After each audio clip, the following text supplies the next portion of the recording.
ভিডিঅ'য়ে এই মুহূৰ্তত তুলপাৰ লগাইছে সমগ্ৰ বিশ্ব সমগ্ৰ পৃথিৱী এতিয়া বাংলাদেশত নৃশংসতাই চূড়ান্ত সীমা চুই গৈছে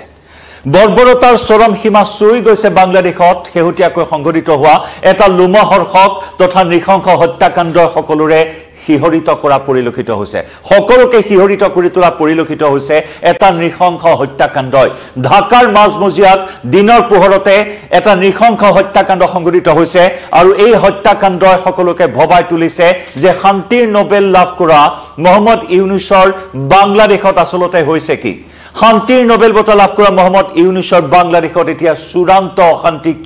কিয় বাৰে বাৰে এই হত্যা নিপীড়ন তথা অশান্তিময় এটা পৰিস্থিতিৰ সৃষ্টি হৈছে বাংলাদেশত নমস্কাৰ প্ৰিয় দৰ্শক মই জয়ন্ত মাধৱ গোস্বামী আপোনাক স্বাগতম জনাইছো নিউজ 18 অসম নৰ্থ ইষ্টৰ ডিজিটেল লাইভলৈ আৰু ডিজিটেল লাইভত লৈ আহিছো বাংলাদেশৰ এনে কিছু ঘটনা যি ঘটনাই এই মুহূৰ্তত আপোনাৰো চকু কপালত তুলিব যে কিমান নৃশংস হ'ব পাৰে মানুহ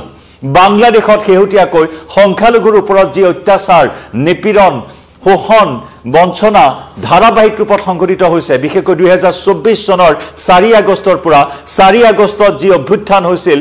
এই গণ অভ্যুত্থানত 5 আগষ্টত পলাই যাবলৈ বাধ্য হৈছিল বাংলাদেশৰ প্ৰাক্তন প্ৰধানমন্ত্ৰী শেখ হাছিনা আৰু সেই তেতিয়াৰ পৰা অৰ্থাৎ 2024 চনৰ 4 আগষ্টৰ পৰা বাংলাদেশত যি হিংসাত্মক ঘটনাৰ সৃষ্টি হৈছিল সেই হিংসাত্মক ঘটনা যেন আজিও বাহাল আছে বাংলাদেশত শান্তি নোবেল প্ৰাপক মোহাম্মদ ইউনুছৰ অন্তৰ্বৰ্তীকালীন চৰকাৰখনে সেই হিংসা এতিয়া প্ৰতিৰোধ কৰিব পৰা নাই আৰু তাৰে এক জ্বলন্ত ছবি জ্বলন্ত দৃশ্য হল এয়া যিয়ে সকলোকে ভবাই তুলিছে এই মুহূৰ্তত আমি দৃশ্য আপোনালোকক সম্পাদিত ৰূপত দেখুৱাইছো প্ৰকাণ্ড বলদাৰ হিল ইটাৰ টুকুৰাৰে মৰিয়াই ৰাজপথত থেতেলি হত্যা কৰা হল এজন লোকক আমি সম্পাদিত ৰূপত আপোনালোকৰ কিয়দংশ ভিডিঅ'টোৰ কিয়দংশহে আগবঢ়াবলৈ আমি সক্ষম আমি সম্পূৰ্ণ ভিডিঅ' আপোনালোকৰ সন্মুখত দেখুৱাবলৈ পাৰক অত্যন্ত লোমহৰ্ষক এই ঘটনা অত্যন্ত নৃশংস এই হত্যাকাণ্ড য'ত নেকি এজন লোকক এজন ব্যৱসায়িক এনেদৰে বলদাৰ প্ৰকাণ্ড বলদাৰ হিল ইটাৰে থেতেলি হত্যা কৰা হৈছে বাংলাদেশৰ ৰাজধানী ঢাকাৰ এটা গুৰুত্বপূৰ্ণ স্থান মিডফোৰ্ড হাস্পতালৰ সন্মুখত এই বৰ্বৰ হত্যাকাণ্ড সংঘটিত কৰিছে একাংশ উন্মাদ লোকে এনেদৰে হিল ইটা বোল্ডাৰেৰে থেতেলি হত্যা কৰিলে লোকজনক অৱশ্যে নিহত লোকজনৰ পৰিচয় এতিয়াও জানিব পৰা হোৱা নাই হয়তো হেয়া সংখ্যালঘু লোকৰ ওপৰত হোৱা এটা নৃশংস হত্যাকাণ্ড কাৰণ হিন্দু সংখ্যালঘুৰ ওপৰত ভয়াবহ ৰূপত নিৰ্যাতন বৃদ্ধি পাইছে বাংলাদেশত আৰু সেইবাবেই মোহাম্মদ ইউনুছৰ এই বাংলাদেশত বৰ্তমান বৰ্বৰতাৰ চৰম সীমা চুই গৈছে একাংশ উন্মাদ লোকৰ এই উন্মাদনা দিনক দিনে বৃদ্ধি পোৱা পৰিলক্ষিত হৈছে একাংশ লোকে সদায় বাংলাদেশৰ ৰাজপথত ঢাকাৰ ৰাজপথত নিজৰ উন্মাদ চৰিত্ৰ প্ৰকাশ কৰি আহিছে আৰু শেহতীয়াকৈ এই যি ঘটনা সংঘটিত হ'ল এজন ব্যৱসায়িক অতি নৃশংসভাৱে হত্যা কৰা হ'ল আৰু তাৰ পিছত বাংলাদেশত এই মুহূৰ্তত প্ৰবল প্ৰতিবাদ হৈছে দেশজুৰি প্ৰবল প্ৰতিবাদ হৈছে ঢাকা বিশ্ববিদ্যালয়ৰ ছাত্ৰ ছাত্ৰীকে ধৰি বিভিন্ন স্থানত বিভিন্ন দল সংগঠনে এই ঘটনাৰ বিৰোধিতা কৰি প্ৰতিবাদী সমদল বাহিৰ কৰা দৃশ্য দেখিবলৈ পোৱা হৈছে আমি দৃশ্য আগবঢ়াইছো এয়া বৃহৎ প্ৰতিবাদী সমদল এই ঘটনাক ধিক্কাৰ গৰিহণা জনাই প্ৰতিবাদী কাৰ্যসূচী ৰূপায়ণ কৰা হৈছে মন কৰিবলগীয়া যে বিগত 11টা মাহত অৰ্থাৎ 2024 চনৰ 4 আগষ্টৰ পৰা আজিৰ এই তাৰিখলৈ অৰ্থাৎ এই 11 মাহৰ সময়ত বাংলাদেশত অভাৱনীয়ভাৱে সংখ্যালঘুৰ ওপৰত অত্যাচাৰ সংখ্যালঘুৰ ওপৰত আক্ৰমণৰ ঘটনা বৃদ্ধি পাইছে আৰু কিছু তথ্য এই মুহূৰ্তত সদৰি কৰা হৈছে যোৱা 11টা মাহত প্ৰায় 2500টা সাম্প্ৰদায়িক হিংসাৰ ঘটনা সংঘটিত হৈছে বাংলাদেশত আৰু এই সাম্প্ৰদায়িক হিংসাক লৈ কোনো ধৰণৰ কেৰেপ নাই কোনো ধৰণৰ ভ্ৰক্ষেপ নাই মোহাম্মদ ইউনুছ নেতৃত্বাধীন অন্তৰ্বৰ্তীকালীন চৰকাৰখনৰ কোনো ধৰণৰ গুৰুত্ব প্ৰদান কৰা হোৱা নাই বহু অভিযোগ বিশেষকৈ সংখ্যালঘু লোকসকলে বহুখিনি অভিযোগ দাখিল কৰাৰ পিছতো কোনো ধৰণৰ কাণসাৰ দিয়া নাই এই ধৰণৰ সাম্প্ৰদায়িক হিংসাৰ ওপৰত আৰু যাৰ পৰিণতি দিনক দিনে এই সাম্প্ৰদায়িক হিংসা বৃদ্ধি পাইছে সংখ্যালঘুৰ ওপৰত আক্ৰমণৰ ঘটনা বৃদ্ধি পাইছে শেখ হাছিনা ক্ষমতাচ্যুত হোৱাৰ পাছৰে পৰা দেশখনত ৰাজনৈতিক সংকট যি আৰম্ভ হৈছে সেই ৰাজনৈতিক সংকট আজিও অব্যাহত আছে আৰু তাৰ সমান্তৰালকৈ সাম্প্ৰদায়িক হিংসা ব্যাপক হাৰত সাম্প্ৰদায়িক হিংসা বৃদ্ধি পাইছে বাংলাদেশত আমি উল্লেখ কৰিছো 4 আগষ্টৰ পৰা আজি তাৰিখলৈ প্ৰায় 2500টাকৈ সাম্প্ৰদায়িক হিংসাৰ ঘটনা সংঘটিত হৈছে Bangladesh Hindu Buddhist Christian unity council Bangladesh Hindu Buddhist Christian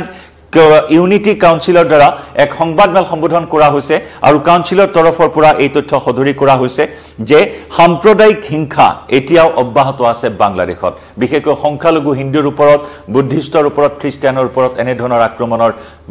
মাত্ৰা প্ৰকোপ দিনক দিনে বৃদ্ধি পাইছে একাংশ উন্মাদ লোকে ধাৰাবাহিক ৰূপে আক্ৰমণ কৰিবলৈ লৈছে সংখ্যালঘুৰ ওপৰত আৰু এই হিংসাত্মক ঘটনাবোৰৰ ভিতৰত বিশেষভাৱে হত্যা ইতিমধ্যে আমি হত্যাৰ কথা দেখুৱাইছো হত্যাৰ দৃশ্য যি দৃশ্য মানৱতাৰ সকলো সীমা চেৰাই গৈছে নিখংখতাৰ সকলো সীমা চেৰাই গৈছে য'ত বুধবাৰে মিডফোৰ্ড হাসপাতালৰ সন্মুখত এইগৰাকী ব্যৱসায়িক এনেদৰে নিখংখভাৱে হত্যা কৰা হ'ল আৰু এনেদৰে হত্যাৰ ঘটনা যৌন উৎপীড়নৰ ঘটনা দলবদ্ধ ধৰ্ষণৰ ঘটনা বৃদ্ধি পাইছে সংখ্যালঘু মহিলাসকলক টাৰ্গেট কৰি লৈছে একাংশ উন্মাদ লোকে আৰু দলবদ্ধভাৱে ধৰ্ষণৰ দৰে ঘটনা নিখংখ কাণ্ড বৰ্বৰ কাণ্ড ধাৰাবাহিক ৰূপত বৃদ্ধি পাইছে বাংলাদেশত একেদৰে সংখ্যালঘুৰ উপাসনাস্থলীত আক্ৰমণৰ ঘটনা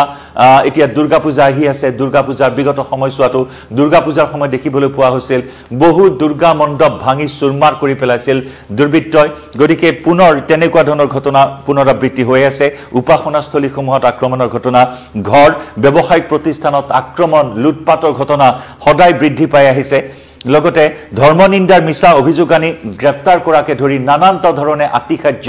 নিৰ্যাতন বাংলাদেশত থকা ঢাকাত থকা সংখ্যালঘু লোকৰ ওপৰত এই অত্যাচাৰ চলাই গৈছে একাংশ উন্মাদ লোকে গতিকে সংখ্যালঘু কাউন্সিলে এই মুহূৰ্তত মোহাম্মদ ইউনুছ নেতৃত্বাধীন অন্তৱৰ্তীকালীন চৰকাৰখনৰ পৰা ন্যায় বিচাৰিছে কিন্তু বৰ্তমানৰ চৰকাৰখনে এই হিংসাত্মক ঘটনাবোৰক কোনো ধৰণৰ গুৰুত্ব আৰোপ কৰা নাই আৰু এইবোৰ ৰাজনৈতিক উদ্দেশ্য প্ৰণোদিত নহয় বুলিহে ক'ব বিচাৰিছে ইউনুছ নেতৃত্বাধীন চৰকাৰখনে আৰু বৰ্তমান অন্তৱৰ্তীকালীন চৰকাৰখনে দেশৰ সংখ্যালঘুক দুখ লগাকৈ উপেক্ষা কৰা বুলি কাউন্সিলে যথেষ্ট আক্ষেপ প্ৰকাশ কৰে অভিযোগ উত্থাপন কৰে আৰু তাৰ মাজতে দেখিবলৈ পোৱা হ'ল বুধবাৰৰ এই ঘটনাই সকলোকে জুকাৰি গৈছে মিডফোৰ্ড হাসপাতালৰ সন্মুখত মৰিয়াই হত্যা কৰিলে এজন ব্যৱসায়িক আমি পুনৰ জনাইছো সমগ্ৰ বিশ্বজুৰি তীব্ৰ প্ৰতিক্ৰিয়া সৃষ্টি কৰিছে এই নৃশংস হত্যাকাণ্ডৰ ভিজুৱেলছ বা ভিডিঅ' আমি সম্পাদিত ৰূপত মাত্ৰ কিছু অংশহে আপোনালোকক দেখুৱাইছো ৰাজপথত উলংঘ কৰি এনেদৰে প্ৰকাণ্ড শিল ইটা আৰু বোল্ডাৰেৰে থেতেলি হত্যা কৰা হ'ল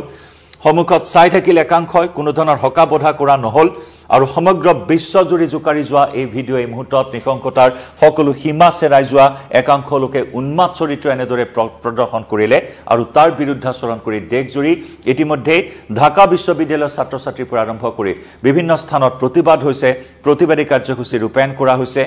সমগ্ৰ বাংলাদেশত এই ঘটনাৰ প্ৰতিবাদ হৈছে কিন্তু হত্যাকাৰীক চিনাক্ত কৰাৰ ক্ষেত্ৰত চৰকাৰে এই মুহূৰ্তলৈকে কোনো ধৰণৰ পদক্ষেপ গ্ৰহণ কৰা নাই হত্যাকাৰীক গ্ৰেপ্তাৰ কৰাৰ ক্ষেত্ৰতো কোনো পদক্ষেপ গ্ৰহণ কৰা নাই আৰু এনেদৰে মুকলি আকাশৰ তলত অপৰাধ সংঘটিত কৰি নিৰ্বিঘ্নে ঘূৰি ফুৰিছে একাংশ উন্মাদ লোকে বাংলাদেশত আৰু সেই মোহাম্মদ ইউনুছেই ইতিমধ্যে সংখ্যালঘুৰ ওপৰত চলি থকা এই নিৰ্যাতন অত্যাচাৰ হত্যা ধৰ্ষণ সকলো দেখিও নেদেখাৰ ভাও জুৰি আহিছে আৰু তাৰ সমান্তৰালকৈ ভাৰত বিৰোধী স্থিতি গ্ৰহণ কৰি অহা মোহাম্মদ ইউনুছে এতিয়া এনেদৰে বাংলাদেশৰ সংখ্যালঘুক যেন মৃত্যুৰ গৰাহলৈ ঠেলি দিয়াৰ দৰে এটা নিকৃষ্ট কাণ্ডত লিপ্ত হৈছে আৰু সেইজন মোহাম্মদ ইউনুছে শান্তিৰ নোবেল লাভ কৰিছিল আৰু শান্তিৰ নোবেল প্ৰাপক মোহাম্মদ ইউনুছৰ তত্ত্বাৱধানত এতিয়া এনেদৰেই মানৱতাৰ স্খলন হোৱা পৰিলক্ষিত হৈছে বাংলাদেশত ঢাকাৰ ৰাজপথত বুধবাৰৰ এই ঘটনাই সকলোৰে মন মগজু জুকাৰি গৈছে যে কেনেদৰে মানুহ ইমান নৃশংস হ'ব পাৰে উলংঘ কৰি লৈ মিডফোৰ্ড হাসপাতালৰ সন্মুখত এই ব্যৱসায়ীজনক বুধবাৰে দিনৰ পোহৰতে